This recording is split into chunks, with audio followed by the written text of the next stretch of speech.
Hello guys! Welcome back to my channel.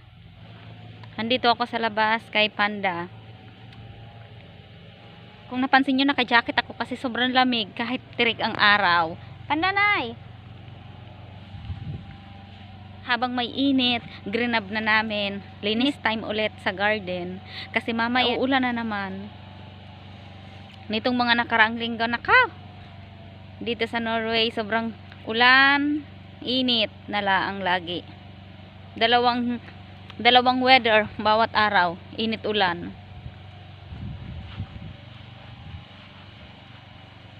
Nay! Dini na muna tayo. Ito bang aso nila, nakakatuwa. Nakakaintindi na ng Tagalog, nakakaintindi ng English, pati yung salita nila. Naintindihan niya.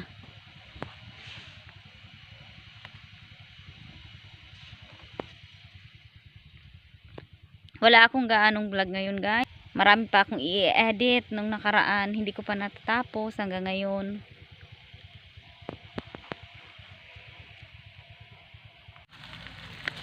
Panda! Nay, wait lang!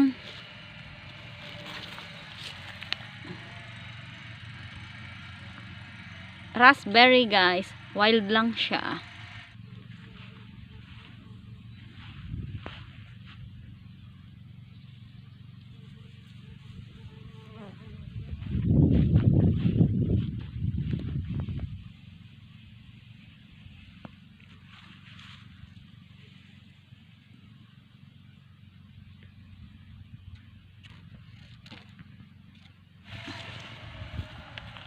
Ang dami.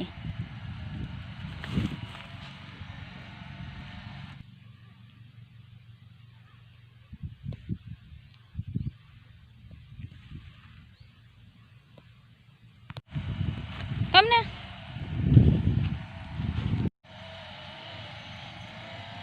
Ang dami guys na wild berries. Raspberry yung pinakita ko sa inyo.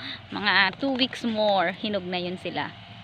Papakita ko sa inyo kapag ako'y namitas noon. Ang ganda ng kulay. Wildflower lang siya, kulay white.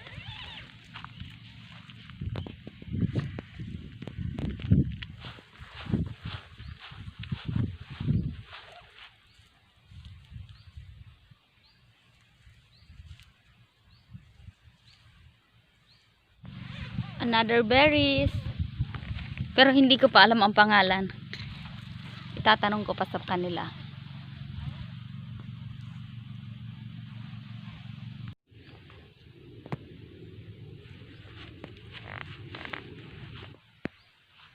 Guys, ito ay summer apple.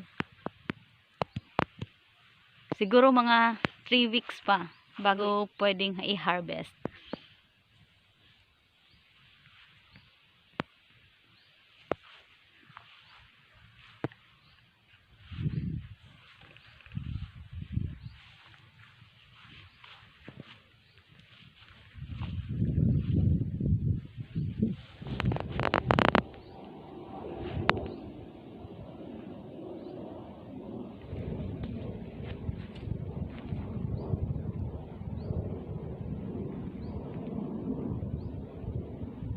Ang daming bunga guys. Kung napansin nyo guys, yung pinakita kong mga berries, ang dami 'di ba? Wad lang siya, raspberry. 2 weeks more, mamimitas na ako. Wala siyang may-ari, kaya kahit sinong dumaan or kahit sinong pwedeng pumitas niyan. Andito kami sa pathway, pero maraming tao ditong nadaan kasi daanan dito kapag nagwo-walking sila ng kanilang mga alagang aso. Pero yung apple na pinakita ko, hindi yun wild. Nasa garden yun siya. Pananim yun. Dito yun sa kapitbahay nila, may lab. Pero cabin lang nakatira. Napunta lang sila dito kapag weekend. Kamag-anakan na may lab, kaya pwede kaming mamitas ng apple. Ito yun na. Pumitas ako guys ng isa. Summer apple ito ng Norway. Pero maliit pa lang ito. Kaya siguro mga 4 weeks pa bago pitasin. Sabi nila malutong daw to, masarap. Hindi ko lang alam.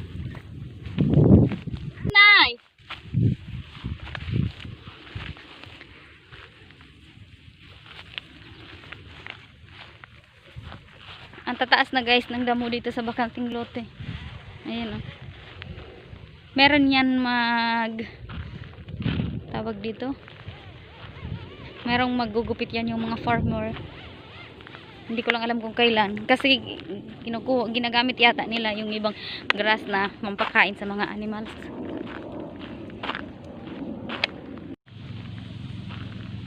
Tingnan nyo guys yung kapitbahay nila. My love, oh. Sexy. Naglilinis ng bahay niya.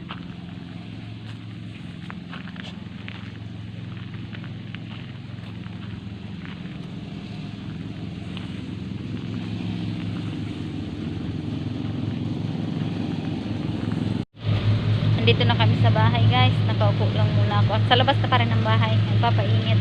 Medyo nalakas na yung init kaya inubad ko na yung aking jacket. Tudo pa rin ang panglinis ng mag-asawa. Si my love, tulog pa din doon sa kwarto. Puyat na puyat lagi. Nanonood ng Netflix gabi-gabi. Siya na lang mag-isa. Kapag nanonood kasi ako, kalahatian pa lang, nakakatulog na ako. You need to gurun. Panda. Gurun so you can reach this. Gurun.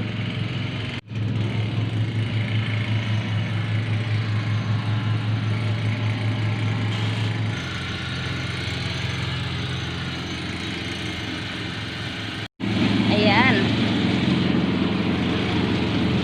We put it here.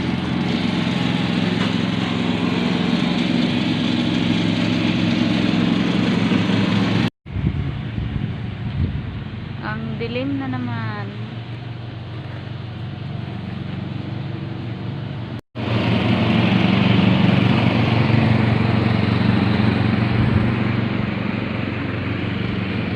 Ayan na guys, nag-umpisa na naman. Rain is coming. Hindi pa sila guys natatapos maglinis, mukhang uulan na naman. Ayan, nag-ambo na ng kaunti. My love is awake.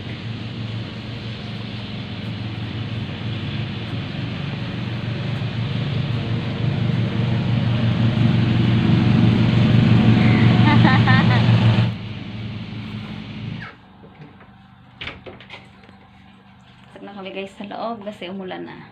Nag-umpisa na mag-ambon.